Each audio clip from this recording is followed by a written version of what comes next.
Hello everyone, and welcome to Dutchgreybeard. My exploration of Terry Pratchett's Discworld is all over the place. I started with Guards Guards in March of 2023. Even though I liked the book, my first acquaintance with the Discworld was a little bit disappointing. Let's just say it didn't stimulate me to immediately continue reading all of the 31 Discworld novels. It scored a meager 65 points out of 100, which compares to 3 stars. Thankfully, I have a lot more to explore in this journey into fantasy I'm undertaking, which I did. Then at the beginning of this year, for no apparent reason, I picked up The We Free Men. This is the first book in the so-called Tiffany Aching sequence, which consists of 5 books. They are intended for younger readers. This book turned out to be a very pleasant surprise.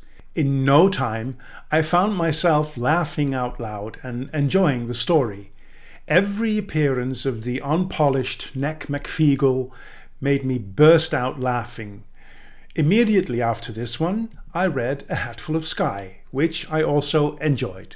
Now that I was more invested in reading the entire Discworld catalogue, I wondered if reading them in the order of their sub-series was the right way to go about it. After watching some booktubers on this subject, I decided that reading the novels in their order of publication was best for me.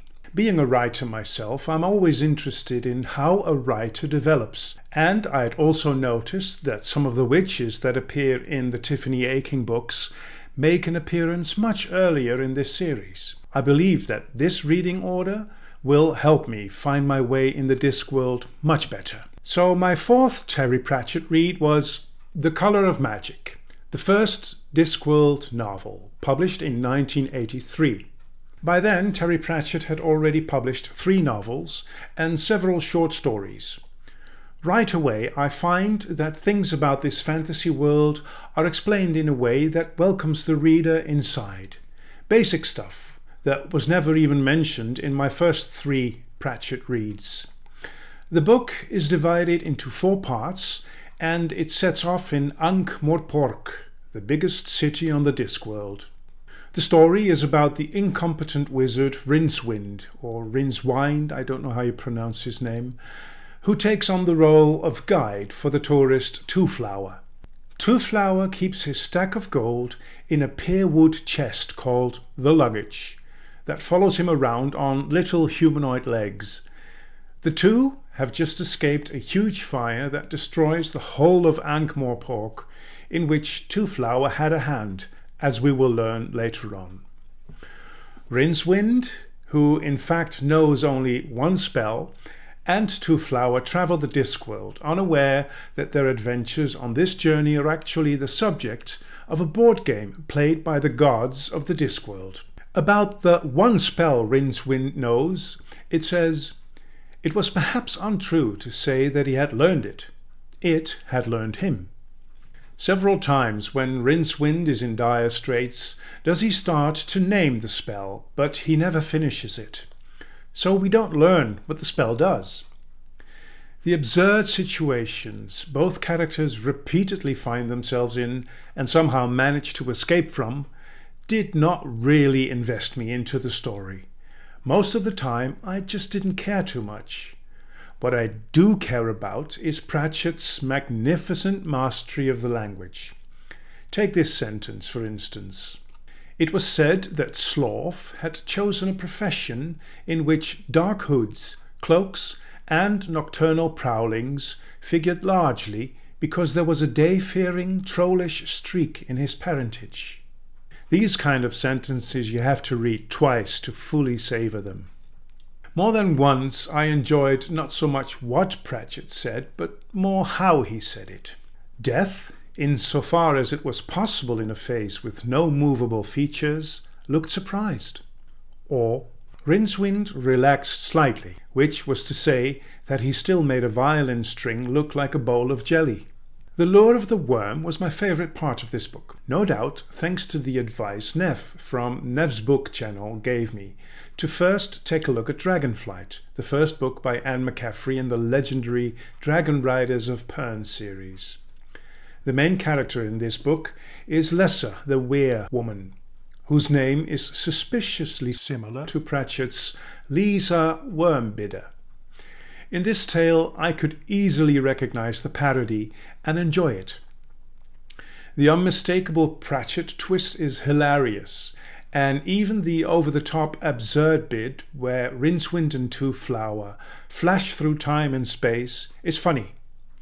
This is when ripples of paradox spread out across the sea of causality.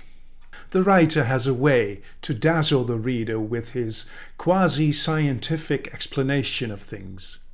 Outside of this particular universe, however, the repercussions of the sudden double-take bounce to and fro across the face of the sum of things, bending whole dimensions and sinking galaxies without a trace.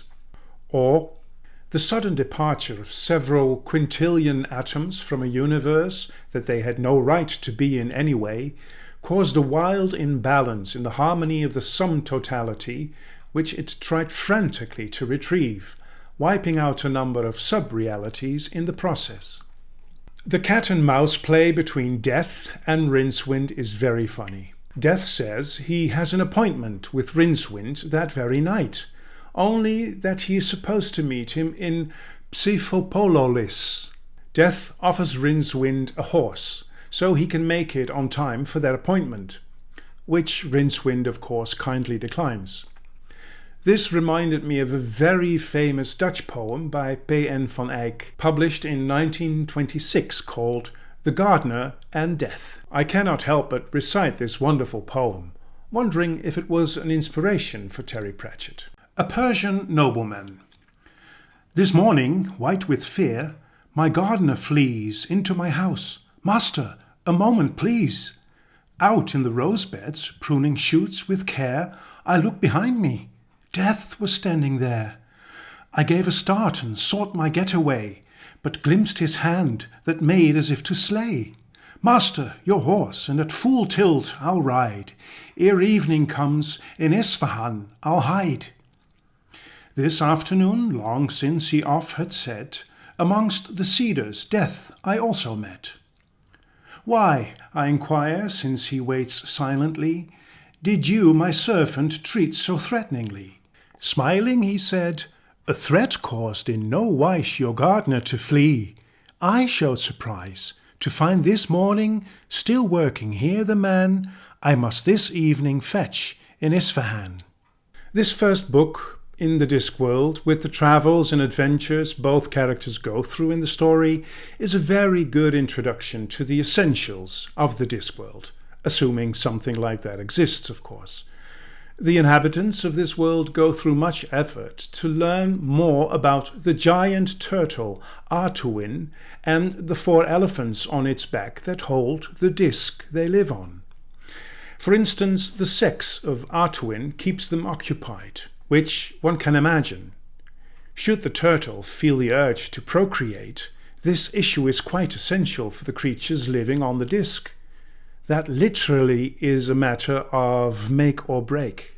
With all its ups and downs, I find The Colour of Magic mainly a strange book.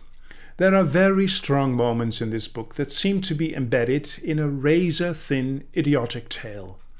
It is fun to read, but only mildly satisfying. I get the distinct feeling that the book has been well put together, and at the same time, I feel as if I'm reading a load of nonsense. Still, Pratchett's penmanship keeps me occupied and well motivated to keep on reading this series. I gave The Colour of Magic 65 points out of 100. Thank you very much for watching this video. Until we meet again at Dutchgreybeard.